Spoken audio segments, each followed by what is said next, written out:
So you have learned how to get data with queries, but what if you want to change something or delete something or even add a new item? Now, let's say someone edits a blog post or remove a comment. In this video, you will learn how to do that using mutations in GraphQL. So let's go from just reading data to actually changing it. Now, in this episode, we are going to learn what mutation is, how to update a post or a user, how to add one, and also how to delete one. Now, if you're asking what is a mutation, so until now we have done query, and the query basically is just for getting data, nothing else, nothing more. But a mutation, it is for changing data. So we'll use it, for example, for adding new things, updating something, or deleting something. Now let's get into the code and let's see, for example, how we can delete some data in GraphQL. What I want to do is basically go to Schema. So I'll open up my Schema. And under the query, we'll create a new type. And that will be type mutation. And M should be capital. And inside this mutation, we'll create our schema like we did earlier before. So we want, for example, to start with deletion. So let's create delete post mutation. And you can call this anything you like, but I want to delete a post, so I'm calling it delete post. And this will take in an ID, of course, for the post we want to delete. So to accept one argument, which will be of type ID, and that is a required field. And in the end, let's, for example, I delete a post. I want to get list of the posts, for example, I still have, or maybe I just want to go to confirmation. But for today, I want to get back an array of posts. And if you remember, this post is the one we created earlier right here. Great, let's save this. Now, next step, if you remember, when we create a query, same for mutation, you have to create a resolver that will be assigned to this query or this mutation we just created. So we'll go back to our resolver, and as we had query before here, we'll create something new called mutation. So for query, we have a query resolver. For mutation schema, we have a mutation resolver. And M should be capital, of course. And then we go inside. Now, same type we defined here to be the same one you'll create a resolver for. So that should be the same name. So if you remember, resolvers are just functions which take in by default some argument. The first one is the parent, which we don't need at the moment, so we'll just use underscore. And the second one is the argument passed to this resolver, which at the moment we have only one, which is ID. Now, what I will do is I'll say, okay, I'm deleting the post, so I'll say const index. Let's check that, do I have this post or not? Okay, so that's what I'm using now. The first link, const index. I'll just map through my posts that I get from a database, but for the moment it's just hard coded. I'll say find index. When this one is just JavaScript function for a post, if the post.id is equal to the ID, we pass an argument. So args.id. And this ID is the same one, we name it right here. Okay, so I would say first thing is double check if I do have index or I don't have actually index, so which means will be equal to -1. If it doesn't exist, I'll just return my current posts. So there's nothing to do. If I have the index, means my post does exist, all what I want to do is just slice off that post. I say post dot splice, which is a function in JavaScript, and we use the index of the post I found and 1. So basically this will just take off that post that we find, and this should be the posts, not the posts. Okay, then in the end I'll just return the list of the posts I do have now. Great, now we created our schema, we created our resolver. Let's test it and see if this is working. Let's open up my terminal. Let's say npm start, and let's run our server so we can test it. I'll just create a new window so I can use it for the mutation. And as if you remember here, we start with a query that's for just retrieving data. Now we use mutation. So we say mutation, mutation, And I can call my mutation anything. Okay, I'll just say my post, for example. And inside my post, basically, I want to get or delete actually my post. So I say delete, and you can see the UI of the GraphQL, or I call it the playground. It's already detects what things I have already. So it knows I have a mutation called delete post. So it's giving me that, and it knows I need an ID for that post to be deleted. So let's say, for example, I delete the post, but what I want to get back. What do I want to get back? I want to get back the list of the posts, but I just want their title and their content. And he will pass the ID of the post. If we go to our DB, we have only 2 posts at the moment. Let's say I want to remove number 1, which means it should return me back only 1 post. So I'll say here 1, and let's run the square, and you can see it's giving me back the list of the array of the posts I already have left. And you can see here I only have 1. And if you go back, that is the second one should be left, which is learning resolvers. If we go back to our UI, that's the one we're getting back. So congratulations, you have created your first mutation. And you can see it is really simple and straightforward. Now, let's go and try basically to create another mutation so we have a little bit more fun. Then I will leave the others for you to do later on your own so you can practice your skills. Now let's go and actually update a post. So first place we go is the schema. So I'll go back right here and I'll create a new mutation called update post. And of course, to update a post, you need the ID of the post.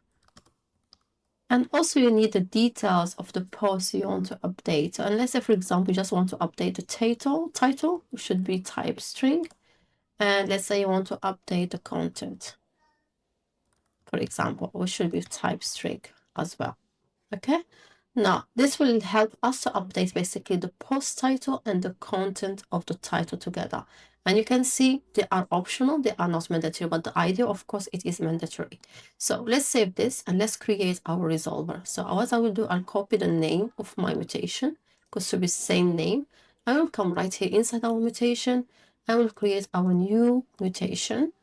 And like we said, resolvers are just functions. The first argument is the parent, which we don't need.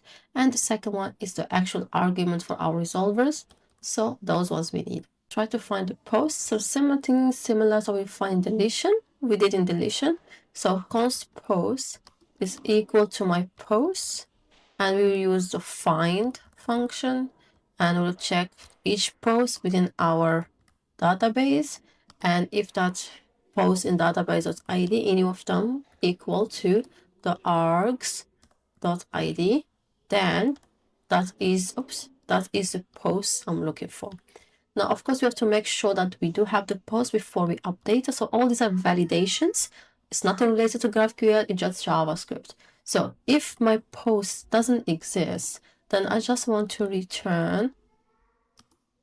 And if you see here, actually, I didn't give type of return anything. Oops, that is a mistake. So I just want to return basically the post, for example, here, okay? The updated post. Now, I'll come here. If there is no post, then just return null for me, okay? Otherwise, if we do have a post, then let's do the magic and update. So first I will check if I do have a title passed on. If you remember, it's not required. So if title is passed on, so it's not undefined, then update my post dot title to equal to title I passed on. No, actually, it is args dot title, and here args dot title. Great. Now same thing we'll do for the content as well. So if the content is passed on, then the post.content will be equal to our args.content. And in the end, if you remember, we said we're going to return the post itself. So we'll just return post. And actually so we'll just return post. And we are done. Great, now let's check this. Test this, so update post, and you can see the playground's helping me out. And let's say I want to get back, for example, the title. I want to get back the content. And let's also want to get back the published value as well. And let me show you another way of testing. Let's remove all this. though the previous one we're doing is better, but so you know it all. So let's say, for example, the ID, we have changed it to post number 2, for example, and the title, let's say coding with me. And let's say, for example, the content will be, for example, hands-on course. Great. So what I'm doing basically, I'm updating the post with ID number 2. So I go to my DB, this is the one. Okay, and then if you remember, we are returning back the actual post itself right there. So let's see if we do get it that. Let's go back to our playground and let me run this. And there we go. We got our mutation back with update post, and we got the new title and the new contents and the publish. Now, if we go to the query, and let's, for example, remove all this, I'll say query, and also querying the posts, for example, and I want just the titles, and let's run. Now I'm getting now even the new updated one, say updated GraphQL title, and this is the one we updated for post number 2, which is coding with me.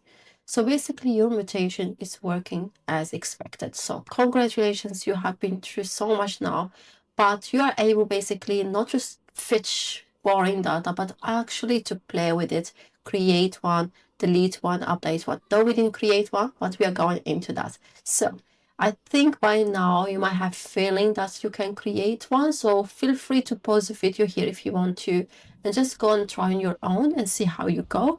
But let's do it now together if you want. You are not confident yet, so I'll say create post, and of course you'll not have an ID for the post. You don't want the user to give an ID, but you'll have, for example, the title, and you have the content, for example.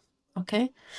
And it will give me back, for example, the post you created. So I'll just say, give me back that post you created.